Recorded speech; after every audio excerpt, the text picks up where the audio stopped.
लगभग 500 साल का इंतजार खत्म होने जा रहा है और अयोध्या में श्री राम का मंदिर बनके तैयार है। पर चलिए आज राम मंदिर की इस कहानी की शुरुआत करते हैं। अयोध्या में राम मंदिर भगवान राम के पुत्र कुश ने बनवाया था और सिर्फ अयोध्या में ही 3000 से ज्यादा राम जानकी के मंदिर थे। पर 5th सेंचुरी तक इनमें से बहुत से मंदिरों की हालत खराब हो चुकी थी। तभी उज्जैन के महाराजा विक्रमादित्य वहां आए और उन्होंने इन मंदिरों को ठीक करवाया। और फिर जाके 21 अप्रैल 1526 में बाबर और इब्राहिम लोदी का युद्ध होता है और 1528 में जाके बाबर जा पहुंचता है अपनी सेना के साथ अयोध्या में। और बताया जाता है कि यही वो समय है जब बाबर के आदेश से उनके सेनापति ने मंदिर तोड़वा के वहां मस्जिद बनवा दी थी और जिसे बाद में बाबरी मस्जिद नाम से जाना गया। और उसके साथ ही शुरू हुआ था राम भक्तों का 495 साल का वनवास। पर 1528 के बाद 150 साल बीत जाते हैं और कोई हलचल नहीं होती, क्योंकि ये वो समय था जब मुगल शासन की जड़ें भारत में मजबूत थीं। फिर सीधे 1717 यानी कि राम मंदिर तोड़े जाने के 190 साल बाद जयपुर के महाराजा जय सिंह द्वितीय ये कोशिश करते हैं कि मस्जिद के आसपास की जगह उन्हें मिल जाए, क्योंकि वो जानते थे कि वो जगह हिंदुओं के लिए क्या मायने रखती है और उससे कितनी आस्थाएं जुड़ी हैं। खास बात यह है कि राजा जय सिंह के संबंध उस समय मुगलों से अच्छे थे, पर फिर भी वो ऐसा नहीं कर पाते और वो जमीन उनको नहीं मिलती। पर वो मस्जिद के पास ही एक राम चौतरा बनवा देते हैं और इसके बारे में यूरोपियन ज्योग्राफर जोसेफ ने भी बताया है अपनी रिपोर्ट में कि राम चौतरा वहाँ पे मौजूद था, जो कि खुद 1766 से लेकर 1771 तक उस जगह पे मौजूद थे। ये वो समय था जब मस्जिद के अंदर मुसलमान नमाज पढ़ते थे और मस्जिद के बाहर राम चौतरे पे हिंदू पूजा पाठ करते थे। पर मंदिर की जगह मस्जिद बनाए जाने के 250 साल बाद भी हिंदू ये बात भूले नहीं थे कि आखिर राम जन्मभूमि पे एक मस्जिद कैसे बना दी गई। फिर सीधे 1813 में हिंदू संगठनों ने ये पहली बार दावा किया कि बाबर ने 1528 में मंदिर तोड़ के मस्जिद बनवाई थी। और लगभग उसी समय फैजाबाद के अंग्रेज अफसर लोगों ने भी अपनी रिपोर्ट में एक बड़ी बात कह दी। माना जाता है कि फैजाबाद के अंग्रेज अफसरों ने अपनी रिपोर्ट में मस्जिद के अंदर मंदिर जैसी कलाकृतियां पाई जाने का जिक्र किया। पूर्व IPS ऑफिसर किशोर कुणाल ने भी अपने बुक अयोध्या रिविजिटेड में इस बारे में लिखा है। इसके बाद 1838 में ब्रिटिश सर्वेयर मॉन्टेगो मेरी मार्टिन ने एक रिपोर्ट दी और बताया कि मस्जिद में जो पिलर लगे हैं वो मंदिर से लिए गए हैं और हम हिंदुओं के दावे के बाद पहली बार विवादित जगह पर नमाज के साथ साथ पूजा भी होने लगी। और फिर 1853 में अवध के नवाब वासिद अली खान के समय पर पहली बार अयोध्या में सांप्रदायिक हिंसा हुई। 1853 से 1855 तक हिंदू और मुस्लिम दोनों एक ही जगह पर पूजा और नमाज अदा करते रहे। पर 1855 के बाद मुस्लिम्स को तो मस्जिद में अंदर जाने की परमिशन मिली, वही हिंदू अभी भी अंदर नहीं जा सकते थे। और ऐसे में हम हिंदुओं ने मस्जिद के पास नहीं बने राम चौतरा पे पूजा करना शुरू करी। फिर जाके 1885 में ये मामला जाके अदालत पहुंचा, आज से लगभग 138 साल पहले। उस समय निर्मोही अखाड़े के महंत रघुवर दास जी ने अर्जी दी राम चौतरे पे छतरी लगाने की, जो कि अदालत ने ठुकरा दी। पर इस बात से हमें ये पता चलता है कि निर्मोही अखाड़ा कब से राम मंदिर की लड़ाई लड़ रहा है। फिर अगर आगे बढ़े तो 1934 में जाके अयोध्या में फिर दंगे होते हैं और इस दौरान बाबरी मस्जिद की एक दीवार गिर जाती है, पर उसको बाद में फिर बनवा दिया जाता है, पर वहाँ पर नमाज बंद हो जाती है। ये वो समय है जब देश में अंग्रेजों की हुकूमत थी और कांग्रेस के एजेंडे में भी कहीं भी राम मंदिर नहीं था और देश आजादी के लिए जूझ रहा था। पर देश की जनता और प्रभु श्री राम के भक्त मंदिर टूटने के 400 साल बाद भी अपनी लड़ाई कहीं ना कहीं लड़ रहे थे, वो भी तब जब देश में ना सरकार अपनी थी और ना ही मीडिया आजाद थी। और फिर आता है सन 1947 और देश आजाद हो जाता है।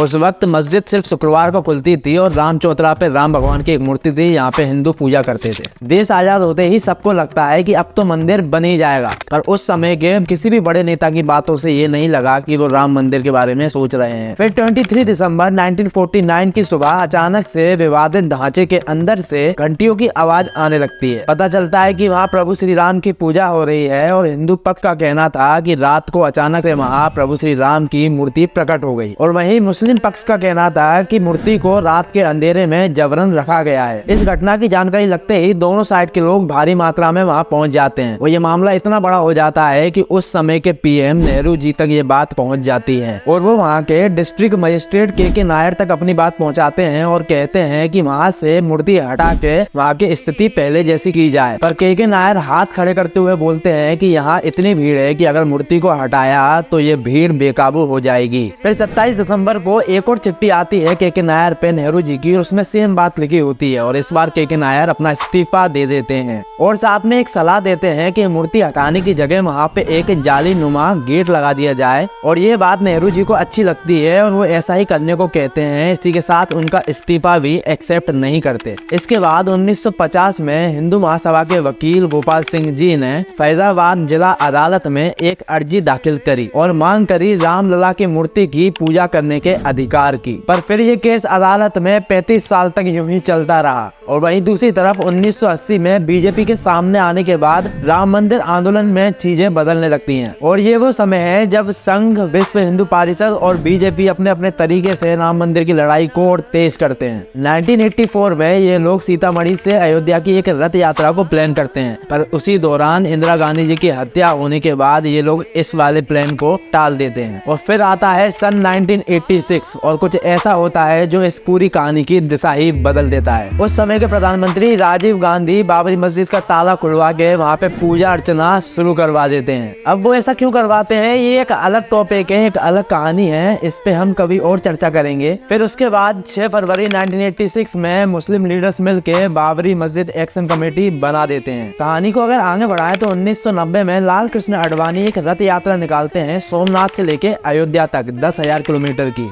और इस बीच आडवाणी जी को अरेस्ट भी कर लिया जाता है। और जिस दिन अयोध्या में इस यात्रा का समापन होना था उसी दिन बहुत भारी मात्रा में कार सेवक अयोध्या पहुंच जाते हैं और विवादित ढांचे पर जाकर झंडा फहरा देते हैं। और भीड़ इतनी ज्यादा होती है कि भीड़ को काबू करने के लिए उस समय की सरकार भीड़ पे गोली चलवा देती है और काफी लोग मारे भी जाते हैं। और इसके बाद आता है वो दिन जिसे बहुत से लोग शौर्य दिवस भी कहते हैं तो कुछ लोग काला दिवस भी कहते हैं। तारीख थी 6 दिसंबर 1992 और 2 लाख कार सेवक पहुंच जाते हैं अयोध्या। उस समय यूपी के जो सीएम थे वो थे कल्याण सिंह। बताया जाता है कि उनने पुलिस को आदेश दिए थे कि भीड़ पे गोली ना चलाई जाए, पर इतने सारे लोगों के वहां पहुंचने के बाद वही हुआ जो होना था। एक के बाद एक करके बाबरी मस्जिद के सारे गुम्बद गिरा दिए गए। इस घटना के सिर्फ 2 घंटे बाद यूपी के अंदर राष्ट्रपति शासन लग गया और कल्याण सिंह ने सीएम के पद से अपना इस्तीफा दे दिया। इसके बाद हुए दंगे में 1000 लोगों ने अपनी जान गंवाई। वहीं दूसरी तरफ मुंबई में हुई हिंसा में भी 900 लोगों ने अपनी जान गंवाई। इतना सब कुछ होने के बाद भी अगले 7 साल तक ये पूरा मामला अदालत के ठंडे बस्ते में पड़ा रहा। पर फिर 90 के दशक में बीजेपी दोबारा से केंद्र में आई और अटल बिहारी वाजपेयी पीएम बने और फिर से सारे हिंदू संगठन मंदिर के लिए हरकत में आ गए। राम मंदिर के सारे मामलों को पहले एक जगह लाया गया और फिर कुछ सालों बाद आर्कोलॉजिकल सर्वे ऑफ इंडिया को इस मामले में जांच करने को बोला गया, जिससे पता चले कि उस धरती पे पहले मंदिर था या मस्जिद। और एएसआई ने अपने रिपोर्ट में साफ कह दिया कि उस जगह की जब जांच करी गई तो पता चला कि वहाँ पहले हिंदू मंदिर थे। और ये बना पहला ऐसा साइंटिफिक प्रूफ जिससे ये पता चला कि वहाँ पहले हिंदू मंदिर ही था।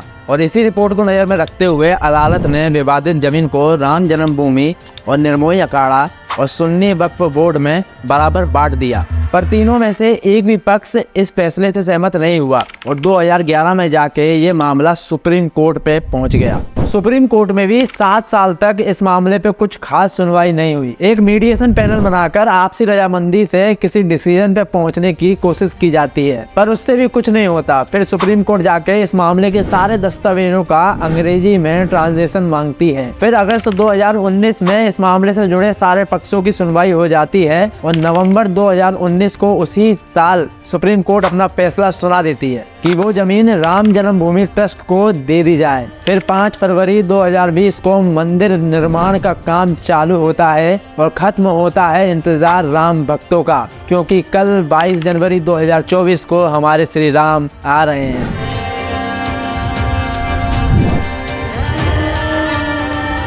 पर आप कहीं मत जाइएगा, यहाँ पे कमाल का कंटेंट आता रहेगा। फॉलो और सब्सक्राइब वगैरह कर लो और बोलो जय श्री राम।